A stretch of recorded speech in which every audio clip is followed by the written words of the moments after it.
Hi, everybody. I want to talk about just, share a little personal thing, which is that um, I have a lady friend. We're both older.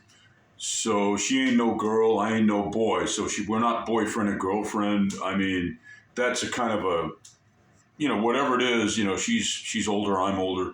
Uh, Whatever. She's been wonderful. And since I've met her, I've been getting serious about my compositions. Uh, I've painted some paintings that have mattered to her family. I don't say I gave her a couple of paintings also, which I think she likes. She hung them, and they're there, and they've been up for a year, coming up on a year and a half. So here's the point I'm trying to make is that now I'm starting to deal with when I do my drawings. I'm taking more time because I'm able to foresee the possibility of doing paintings from them. Okay, so we're using a medium gauge Japanese Sakura brush pen. It is roughly 9 o'clock, a little past, January 24th, 2025, here in New York City. And I am working on this. I had a couple of other videos, and we talked about the art of fighting without fighting, which is a concept that you can see a wonderful example. Just movies. Movies can teach you. A lot of times they don't. I love theater. I can't help it. Because I don't know, when I was a kid, I did, for instance, I played. I think the character's name was Paul, but I know the name of the play anyway. And it was amateur theater, but it was at a university, and I auditioned, and I played a large. For a child part, a fairly large role. I had a very kind of proud at the time of it, even though I drove everybody nuts at Wake Forest University where we did the play, which was Happy Birthday, Wanda June, written by Kurt Vonnegut. And I'm so proud. That's the thing I'm most proud of. At the time, I didn't understand how great Vonnegut is, and ever shall be.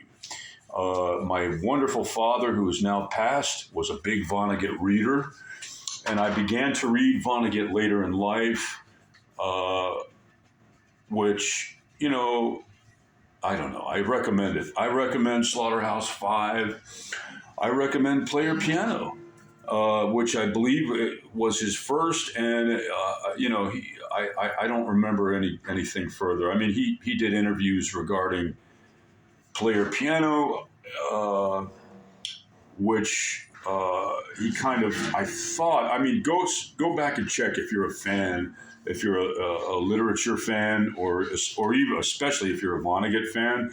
But I believe he mentioned in an interview that Player Piano was not one of his favorites, that it was kind of a first starting out effort that he knew he was doing it to try to feed his family.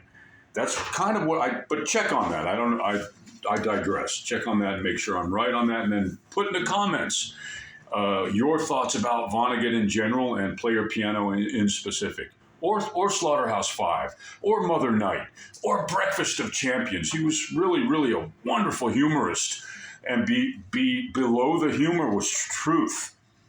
Isn't that weird? And I feel the same way about, who is it, Mark Twain or Samuel Longhorn Clemens? Okay, Clemens or Twain. Mark Twain, what a great humorist, but below the humor was truth about society, and a really, the thing about it is that you can look back and criticize these guys. I've heard so much criticism, Huckleberry Finn, for instance, but remember what time they were living in, okay, and cut it, because people if someone has the courage to get in big trouble, and Mark Twain got in big trouble. He was bankrupt for the last because of the trouble. For the last 15 years of his life, 10 years certainly, maybe more, 15, maybe 20 years of his life. He died in 1910. Look him up. Everybody look him up. First, look up Mark Twain.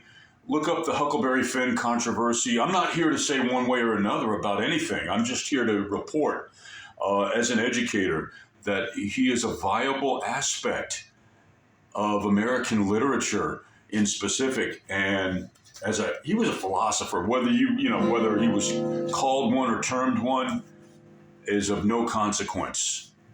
Okay, so The Art of Fighting Without Fighting, to sum it up, and Mark Twain is a great example because he